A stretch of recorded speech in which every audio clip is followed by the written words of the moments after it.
マイクロシステムのパッケージングという半導体業界の最前線で今最も注目されているテーマについてお話しします。まず、マイクロシステム、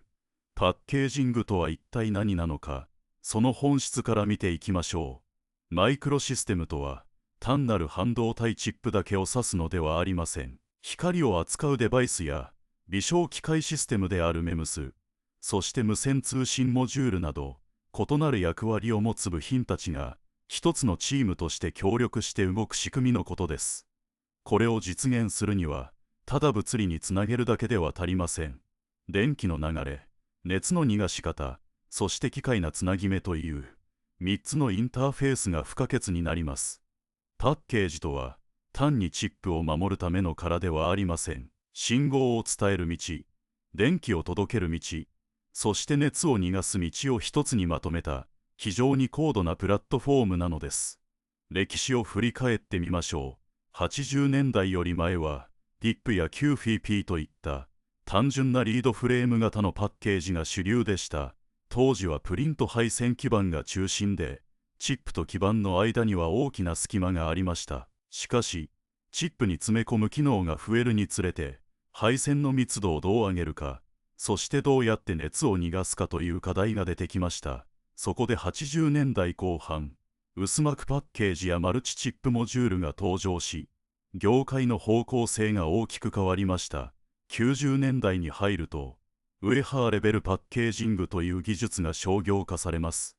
これは、ウェハの上で直接、RDL と呼ばれる再配線層を作る技術です。これにより、チップとほぼ同じサイズのパッケージが実現し、部品の数を減らしてコストを下げることに成功しました。同時に、単に小さくするだけでなく、異なる種類のデバイスを統合させることが成長の鍵になるという考え方が広まりました。2000年代になると、ヘテロジニアス、インテグレーション、つまり一集積が本格に始まります。シリコンやガラスで作られたインターポーザーという中間層を使い、チップを 2.5 次元や3次元に積み重ねることが可能になりました。ここで登場するのがチップレットです。これは、機能を小分けにしたモジュールのようなもので、共通のルールに従って自由に組み合わせることができます。この仕組みを支えるのが MLCC です。これは電源を安定させるための小型で容量の大きいコンデンサで、パッケージ内部でノイズを取り除く重要な役割を担っています。また、ABF 基板は、電気が通りやすく熱に強い性質を持っており、信号の質と電源の安定性の両方を高めてくれます。ここで、具体な技術要素を詳しく見ていきましょう。まずはインターポーザーです。シリコン製は、非常に細かい配線をたくさん埋め込めるため、チップ同士の距離をミリメートル単位まで縮め、遅延と消費電力を劇に減らします。一方、ガラス製は熱による膨張が少なく、熱の管理に優れています。どちらも RDL 技術と組み合わせることで、数十層もの配線を実装できます。次に RDL についてです。これはウェハの上に銅やアルミニウムで微細な配線を作り、チップの端子とインターポーザーをつなぐ技術です。最新の技術では、配線の幅が 0.8 ミクロン以下という驚くべき細さまで実現しており、データの伝送速度は1秒間に数十ギガビットに達します。配線が細くなると信号の乱れという課題が出ますが、これは精密な設計とノイズ抑制技術で克服されています。配線材料として使われるカッパー、つまり銅は、電気が非常によく通るため圧倒に有利です。しかし、最近では資源の供給リスクが問題になっています。特にチリやペルーに依存しているため、政治な不安定さで価格が激しく変動します。そのため、メーカーは代わりの材料やリサイクル技術の開発を急いでいます。レアアースについても同様です。ネオジムやジスプロシウムは不可欠ですが、供給の8割以上を中国が占めているため、調達先を分散させることが求められています。MLCC は、セラミックを積み重ねた構造で、ノイズ除去に最適です。最近ではナノ粒子を混ぜて性能を調整したり、厚さを数十ミクロンまで薄くしたりする研究が進んでおり、チップレットのようにモジュール化することも可能になっています。また、土台となる PCB、つまりプリント配線基板も重要です。層の数や材料によって性能が大きく変わります。特に高い周波数を扱う場合は、特殊な材料や銅箔の厚さを最適にする必要があります。さらに、IC、サブストレートとして ABF などの有機基板が使われ、高密度な実装が実現しています。これらの要素が組み合わさり、現在の先端パッケージングは、チップレット、インターポーザー、RDL、そして MLCC が一体となった複合構造へと進化しました。例えば、ある 2.5 次元パッケージでは、計算を行うロジックチップと高速メモリをシリコン、インターポーザーの上に並べ、RDL で数百本の接続点をつないでいます。これはデータセンター向けの AI アクセラレータに採用され、1秒間に数テラビットという猛烈な速度でデータをやり取りしています。ここで、信号の質であるシグナル、インテグリティと、電源の質であるパワー、インテグリティについて整理しましょう。シグナル、インテグリティの目は、高速な信号が伝わる時の跳ね返りや乱れを抑えることです。そのため、配線の幅と間隔を精密に設計し、必要に応じてシールドを設けます。また、MLCC をチップのすぐそばに配置してノイズを吸収させ、信号の品質を保ちます。パワー、インテグリティは、電源を安定させ、電圧が下がるのを防ぐことが焦点です。ABF 基板は電圧効果を最小限に抑え、熱も逃がしやすいため、電力のロスを減らせます。さらに、銅配線の太さを最適にして、電流が流れすぎて加熱したり電磁波が出たりするのを防ぎます。これは AI チップや自動運転車のような高い電圧と電流を扱う設計では欠かせない対策です。次に、異種集積の未来について考えてみましょう。現在は、シリコンのチップだけでなく、光を扱うフォトニック、ダイヤ、電源デバイス、センサーなどを一つのパッケージにまとめる方向へ進んでいます。例えば、光通信モジュールと高速ロジックを同じインターポーザーに置けば、光と電気の変換回路を極限まで小さくでき、データセンターの待ち時間を劇に減らせます。また、車載レーダーと画像処理チップを同時に載せれば、リアルタイムで周囲の状況を認識できるようになります。こうした統合を支えるのが、次世代の材料です。グラフェンやダイヤモンド基板は、銅よりも抵抗が低く、熱を伝える能力が極めて高いため、熱管理と速度の両面で期待されています。また、量子トンネル効果を利用したトンネル、ダイオードという、低い電圧で動く新しいスイッチング手法の研究も進んでいます。これらはまだ実用化前ですが、将来にチップレットのつなぎ方を根本から変える可能性があります。さらに、AI による設計の最適化も重要です。機械学習を使えば、配線の配置や熱のシミュレーションを高速に行い、数千通りの案から最高の答えを自動で見つけ出せます。これにより、開発期間が短くなり、コスト削減と品質向上が同時に叶います。実際に、大手ツールメーカーは、ユニバーサルチップレットインタコネクトエクスプレスという共通規格に対応したツールを提供し、異なるメーカーのチップレットをスムーズに統合できる環境を整えています。しかし、技術が進む一方で、供給網のリスクという現実な問題もあります。カッパーやレアアースを特定の地域に頼りすぎると、価格変動や供給停止の脅威にさらされます。チリやペルーの鉱山で政治混乱や災害が起きれば、世界中の半導体製造にすぐに影響が出ます。レアアースの中国依存も同様で、輸出規制がかかれば製造が止まってしまいます。そこで各社は、リサイクル技術や代替素材に投資しています。使い終わった電子機器から銅を回収して再利用することは、環境への配慮と資源確保の両方につながります。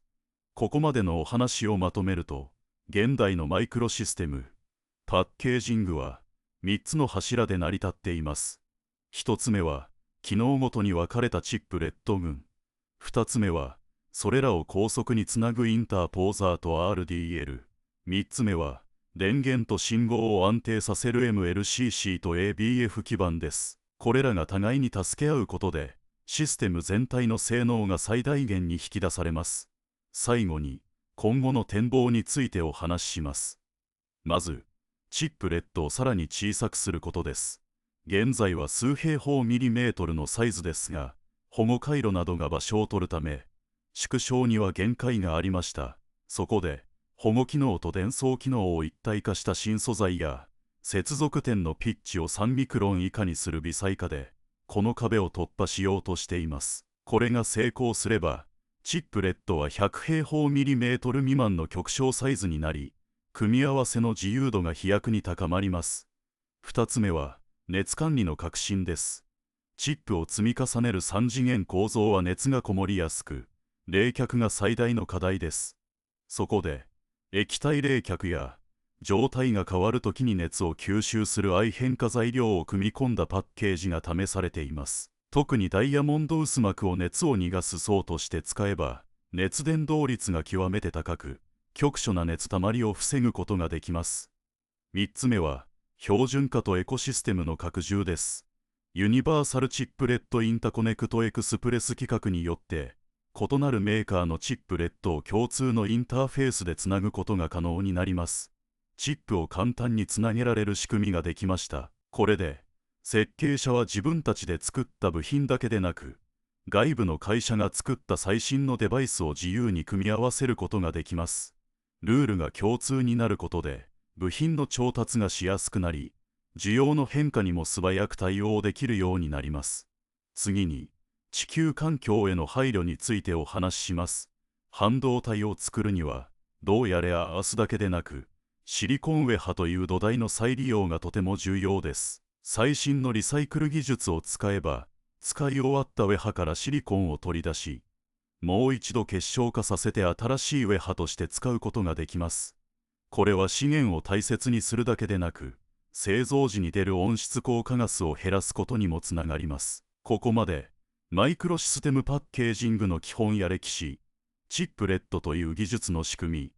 み、MLCC や基板の役割、そして材料の調達リスクと未来の展望までを詳しく解説してきました。今日の内容は、半導体業界が抱える課題と可能性を理解するために、とても大切な視点になります。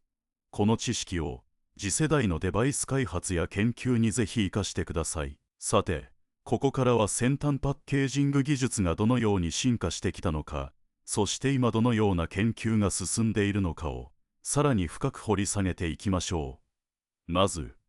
パッケージングの歴史における大きな転換点についてです。1970年代の後半、半導体は主に細い金属の線、つまりワイヤーで基板とつながっていました。しかし、これでは配線を密集させるのに限界があり、信号が届くまでに時間がかかるという問題が出てきました。そこで1980年代の初めに登場したのが、フリップチップという技術です。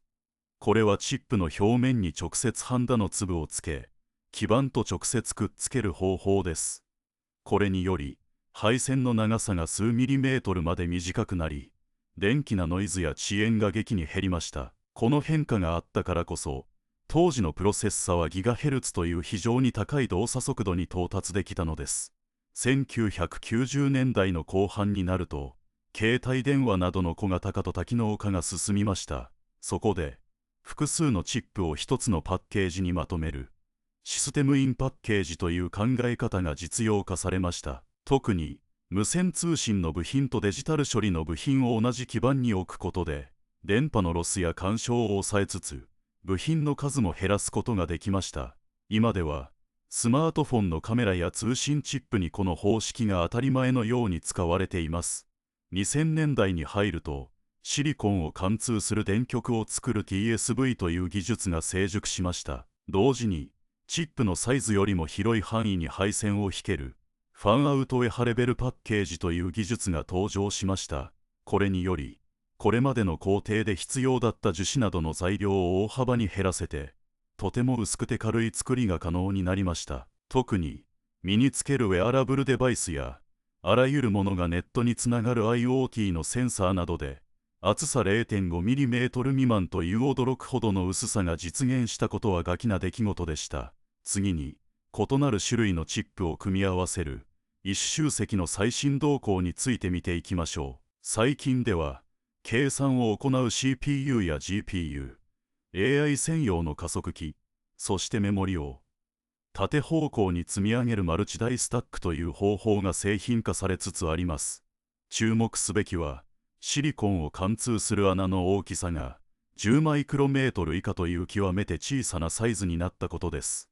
この小さな穴は、熱による膨張で無理な力がかからないよう、酸化膜で覆った後に銅で満たされています。その結果、全体の熱が逃げやすくなり、従来よりも約 30% 熱抵抗が下がって、電源の供給が安定しました。2022年に決められた UCIe という規格は、異なるメーカーのチップレット同士を共通の窓口でつなげるためのルールです。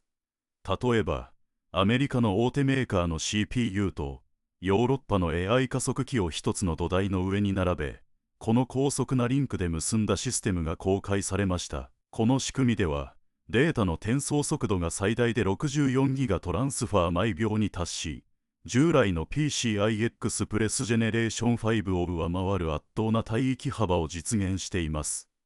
また、電気な接続だけでなく、光を使った接続の研究も進んでいます。シリコンフォトニクスという光の通り道と、レーザーを出すチップを組み合わせ、3つの符号を直接飛ばす光インターコネクトという方式です。これはデータセンターのような、大量のデータを遅延なく送りたい場所で期待されています。実験では、1センチメートルの距離を光が伝わる際の損失を 0.2 デシベル以下に抑えるという成果が出ています。さらに、チップレットのエコシステム、つまり共通の仕組みの広がりについてです。UCIe に加えて、JEDEC が定めた規格では、電源の配線を分けることで電気な安定性を確保することを目指しています。この規格に合った設計パーツは、設計ソフトに最初から組み込まれており、設計者はパズルのようにドラッグ&ドロップでチップレットを組み合わせることができるようになりました。2023年には、日本の大学などが協力して、オープンチップレットというプロジェクトを立ち上げました。これは教育や研究のために、基本な計算ユニットなどをオープンソースとして GitHub で共有する取り組みです。これにより、新しい会社が独自の AI アルゴリズムを搭載したチップを素早く試作できる環境が整いました。ここで MLCC、つまり積層セラミックコンデンサの進化と課題について触れます。材料面では、従来のチタン系からジルコニウムやイットリウムを使った高経材料へと切り替わり、電気を蓄える密度が約2倍に向上しました。また、ナノ粒子を均一に混ぜる技術により、電圧への耐性も高まっています。サイズ面では 0.3mm×0.2mm という極小サイズになり、自動で部品を載せる機械は1秒間に300個以上という猛烈なスピードで動作しています。この高速な作業は AI による画像認識システムと連携しており、不良品の検出率を 0.01% 以下という極めて低いレベルに抑えています。続いて、プリント基板技術の最前線です。高密度インターコネクトと呼ばれる基板では、穴の大きさが10マイクロメートル、間隔が30マイクロメートルまで小さくなり、20層を超える多層構造が実現しています。また、抵抗やコンデンサなどの部品を基板の内部に埋め込む技術により、表面のスペースを節約でき、信号の流れをコントロールしやすくなりました。また、曲がる基板と硬い基板を組み合わせたハイブリッド構造は、ウェアラブル機器や自動車などの信頼性が求められる場所で使われています。曲がる部分にはポリイミドを、硬い部分には熱で膨張しにくい素材を使うことで、温度変化による歪みを最小限に抑えています。IC 基板の材料と ABF プロセスについても解説します。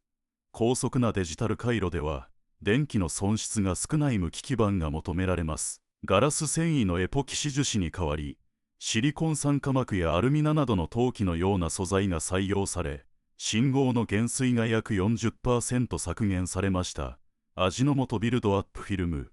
いわゆる ABF は、銅の配線と絶縁層を交互に積み重ねることで、配線の密度と絶縁性能を同時に高める技術です。最新のプロセスでは、乾いた状態で削るエッチングと液体のポリマートフを組み合わせ、層の厚さを5マイクロメートル以下に抑えつつ、800ボルト以上の高い電圧に耐えられるようにしています。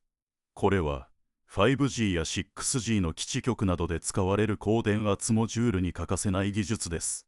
次に、信号の完全性と電源の完全性についてです。数ギガヘルツという超高速な信号では、隣り合う配線同士が干渉し合うクロストークという問題が深刻になります。これへの対策として、配線の間に特殊なナノ素材の層を挟み、電気な結びつきを物理に遮断するダイエレクトリックシールドという手法が証明されました。シミュレーションでは、干渉レベルをマイナス70デシベル以下まで下げることができました。また、電源ネットワークの最適化のため、チップ上のインダクタと外部の MLCC を組み合わせた方式が採用されています。特に3次元に積み上げた構造では、内部に埋め込まれた薄いコンデンサが瞬時に電気を供給するため、電圧の変動を 0.5mV 以下に抑えることが可能です。最後に、インターポーザーという中継基板の多様化についてです。シリコンインターポーザーは高性能ですが、コストが高いのが悩みでした。そこで、ダイレクトリソグラフィという技術を導入し、工程を簡略化することで、製造時間を 30% 短縮しました。また、使い終わったウェハを再利用するコンセプトも提案されており、1枚のウェハから最大100枚のインターポーザーを切り出すことが可能です。また、ガラス製のインターポーザーは熱による膨張が少なく、温度変化に強いのが特徴です。一方で、有機製のインターポーザーは加工しやすく、曲面への対応が得意です。最近の研究では、ガラスの基板の上に有機樹脂をナノレベルで配置し、両方のいいとこ取りをしたハイブリッド構造が実現しています。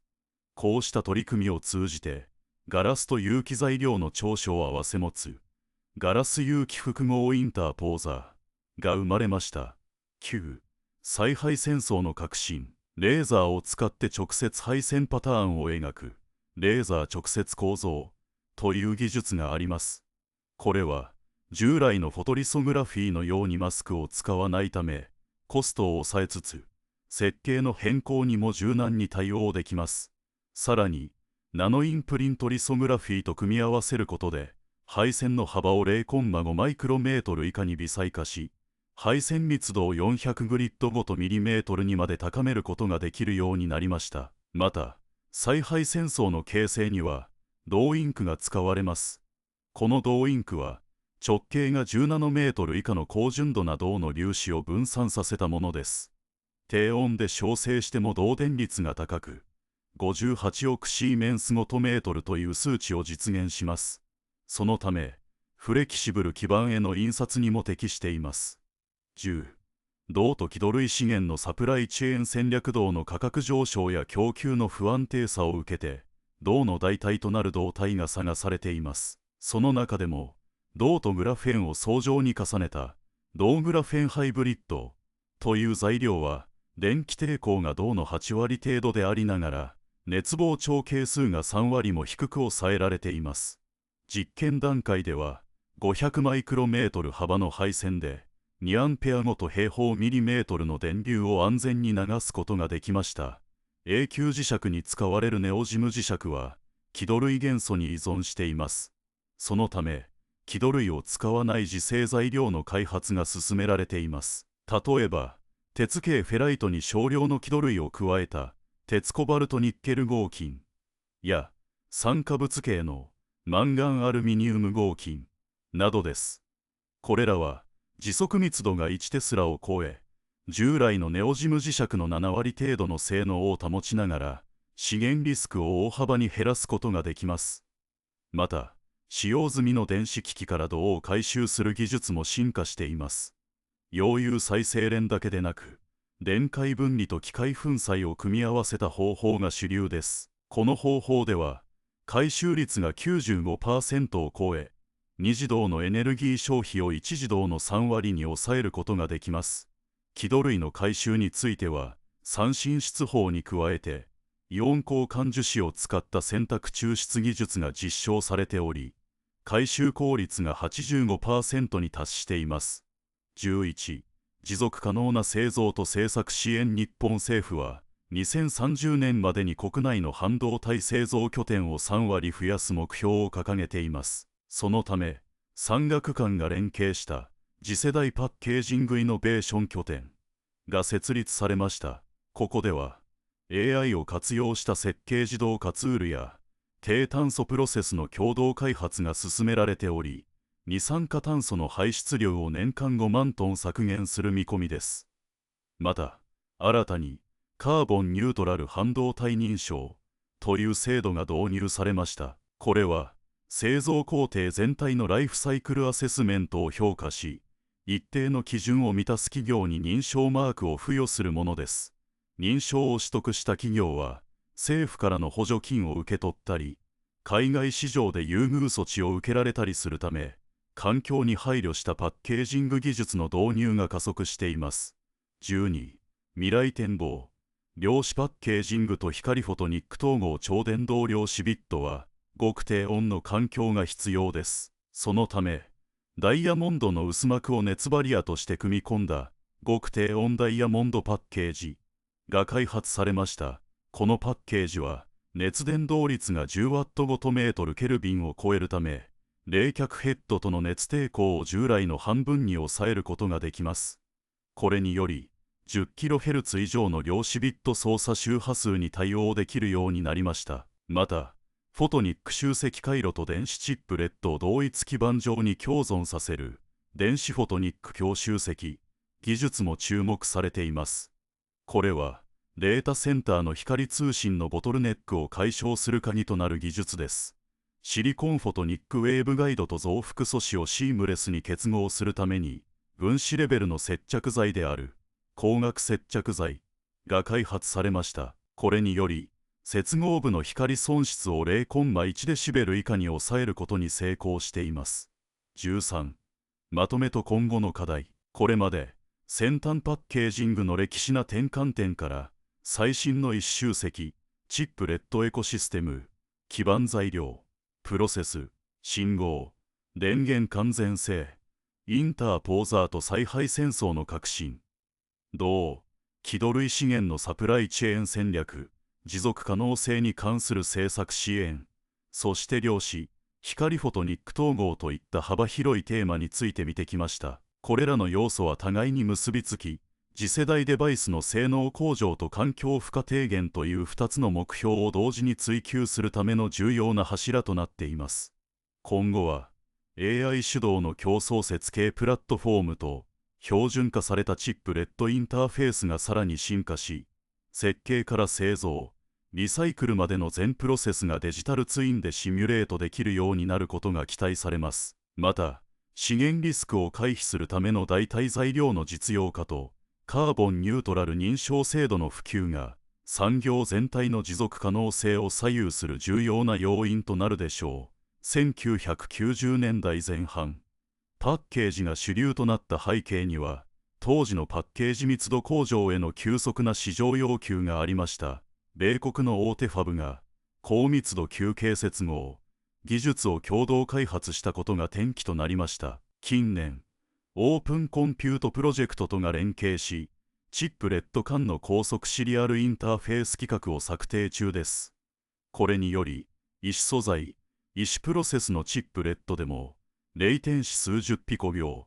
帯域幅 200GB 毎秒を実現できる統一フレームワークが提供されます。設計者はサプライチェーンの多様化とリスク分散を同時に達成できるようになります。日本国内では、名古屋大学と東芝デバイスが共同で、エッジ AI 向け低電圧のチップレットの熱管理に AI 予測モデルを組み込んだ、サーモ AI、プラットフォームを実証しました。従来のヒートシンク設計に比べ、同等性能で消費電力を 15% 削減し、